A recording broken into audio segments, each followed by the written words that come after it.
చందమామ కథలు. అత్తగారి కంచం. చుక్కపల్లి గ్రామంలో వడ్ల వ్యాపారం చేసే పరమేశం ఒకసారి పని మీద పట్నం వెళ్ళి బావమరిది ప్రకాశం కొత్తగా అద్దెకు తీసుకున్న ఇల్లు వెతికి కనుక్కునేసరికి బాగా చీకటి పడిపోయింది. ప్రకాశం ఆ మధ్యనే పెళ్లి చేసుకుని కాస్త సౌకర్యంగా ఉండే ఇల్లు దొరకగానే భార్య భాగ్యాన్ని కాపురానికి తీసుకువచ్చాడు. పట్నంలో పరమేశానికి 4 రోజుల పని ఉన్నది. పనిలో పనిగా బావమరిది కొత్త కాపురాన్ని కూడా చూసిపోదామనుకున్నాడు అతను. 1-2 సార్లు తట్టాక తలుపు తెరిచిన ప్రకాశం పరమేశాన్ని చూస్తూనే చిరునవ్వు నవ్వుతూ, రా బావా, ఇప్పుడే భోజనాలకు కూర్చున్నాం, కాళ్ళు కడుక్కొని వచ్చేసేయ్ అన్నాడు. అంతలో ప్రకాశం భార్య భాగ్యం నీళ్ల చెంబుతో వచ్చి, ఇవిగో అన్నయ్య నీళ్లు అంటూ పరమేశానికి నీళ్ల చెంబు అందించింది. పరమేశం కాళ్ళు కడుక్కొని వంటగదిలోకి వచ్చి అక్కడ 3 కంచాలలో భోజనం వడ్డించి ఉండడం చూసి, నేను వస్తున్నట్లు ముందుగానే ఊహించి వడ్డన కూడా చేసి ఉంచారే అన్నాడు ఒక కంచం ముందు కూర్చుంటూ.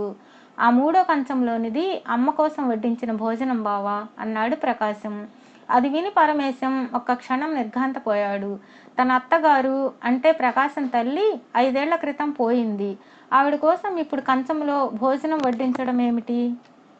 పరమేశం ఆశ్చర్యపోవడం గమనించిన ప్రకాశం, అలా ఆశ్చర్యపడకు బావా, అమ్మ ఈ ఇంట్లోనే ఉంటున్నది. నాకు కనపడకపోయినా భాగ్యానికి కనిపిస్తున్నది. అంతేకాదు అప్పుడప్పుడు భాగ్యానికి సలహాలు కూడా ఇస్తున్నది అన్నాడు. మరి కంచంలో వడ్డించిన భోజనం అత్తయ్య ఎప్పుడు తింటుంది అని అడిగాడు పరమేశం.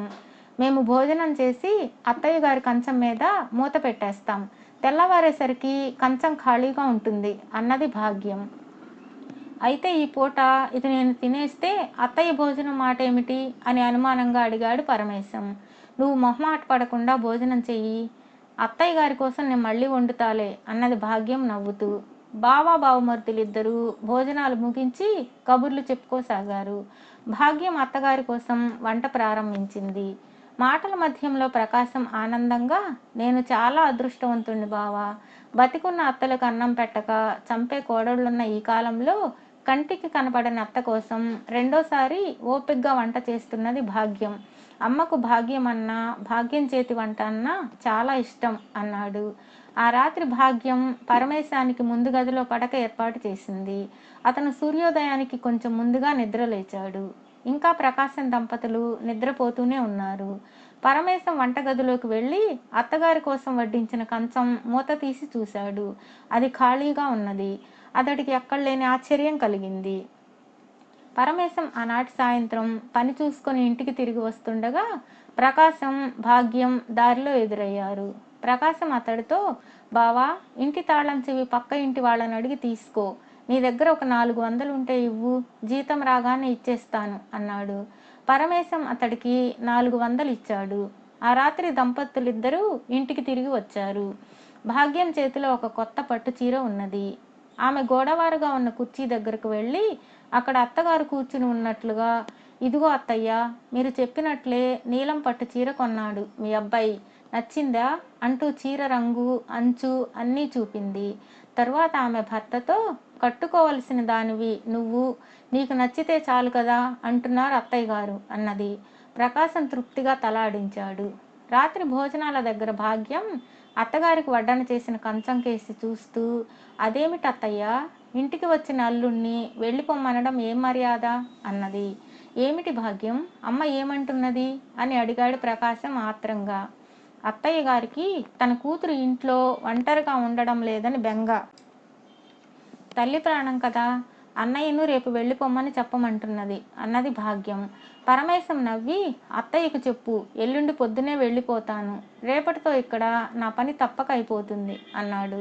ఆ రాత్రి ఎంతసేపటికి పరమేశానికి నిద్ర పట్టలేదు.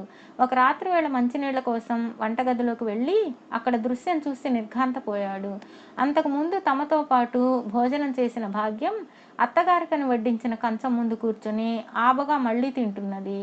పరమేశం చెప్పున వెనుదిరిగి వచ్చేశాడు.